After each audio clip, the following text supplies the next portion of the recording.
ensemble. Mais elle ne peut pas changer le monde à elle seule. Et même si cela est un peu rabaissant, elle choisit la solution dictée par sa raison. Se taire. Vissée sur son siège, Maëlle semble aussi apeurée qu'interloquée. À quoi cela servirait-il de lui répondre, à part à l'exciter davantage ? Se justifie sa mère. On se fait en permanence agresser pour un oui ou pour un non. Il faut être plus intelligent que ces gens-là et ignorer leurs provocations.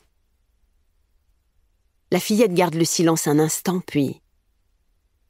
Si papa avait été là, c'est sûr que lui, il aurait dit quelque chose. Fuir, ce n'est pas toujours manquer de courage. C'est parfois, au contraire, savoir faire preuve de discernement. Crois-moi, ma chérie, la violence, ça ne sert à rien. Maëlle se détend et sourit. Tu dis ça tout le temps ? Exactement. Ce type se comporte comme un sauvage. D'ailleurs, s'il se trouvait dans mon cabinet, je lui injecterais un petit calmant pour le décontracter.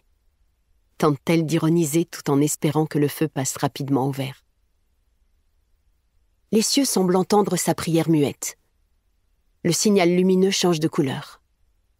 Élodie appuie sur l'accélérateur, sans le moindre regard vers son voisin, tandis que Maëlle prononce quelques mots auxquels Élodie pensera sans cesse par la suite.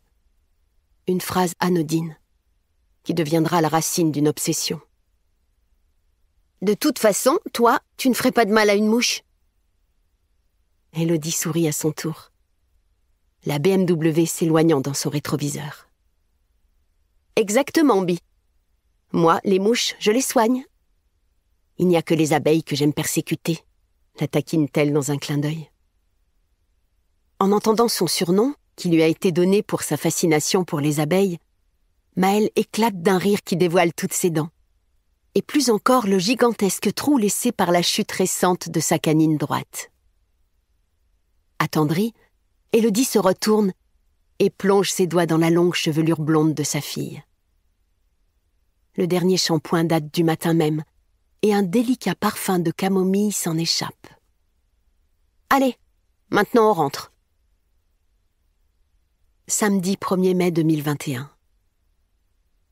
Après s'être levée tôt, Élodie a épluché puis coupé en bâtonnets les carottes, oignons, blancs de poireaux et céleri, lavé et émincé les champignons.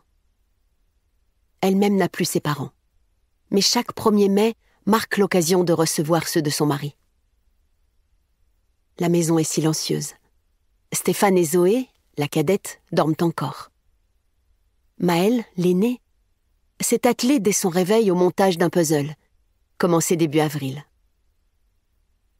Élodie aime l'ambiance particulière qui règne les jours fériés. Et ses deux préférés restent Noël et le 1er mai. Noël pour la magie que ce jour de fête allume dans les yeux de ses filles. Le 1er mai pour la joie qui y brille lorsqu'elles lui tendent fièrement leur symbolique brin de muguet. Car cette coutume obéit à un véritable rituel, et elle peut déjà prédire ce qui se passera dès le lever des 2 derniers occupants de cette maison. Stéphane se douchera, avalera à la hâte une tasse de café, inventera un prétexte improbable pour sortir et reviendra avec les fameux brins parfumés que Maëlle et Zoé lui offriront. Du fait du confinement, elle en a été privée l'année précédente. Cette fois-ci, elle y aura droit. Mais le ciel couvert annonce une pluie imminente. Élodie s'empare d'une cocotte, y ajoute les morceaux de veau. Ce qu'elle apprécie également, les jours fériés, c'est qu'elle n'a à craindre aucun déplacement imprévu à son cabinet, car toutes les urgences sont renvoyées sur le centre vétérinaire voisin. Elle peut véritablement se consacrer à sa famille. Elle aime pourtant profondément son métier, qu'elle n'a pas choisi à la légère. Passionnée depuis son plus jeune âge par les bêtes, aussi bien domestiques que sauvages, elle a écouté sa vocation. Et elle ne l'a jamais regretté. Entre les consultations, le soin des animaux hospitalisés, les sorties de chirurgie, les échanges avec des maîtres souvent inquiets, les urgences et la gestion administrative du cabinet qu'elle partage avec 2 autres associés, ses journées sont bien remplies. Mais elle continue à exercer ce métier avec la même fougue qu'à ses débuts.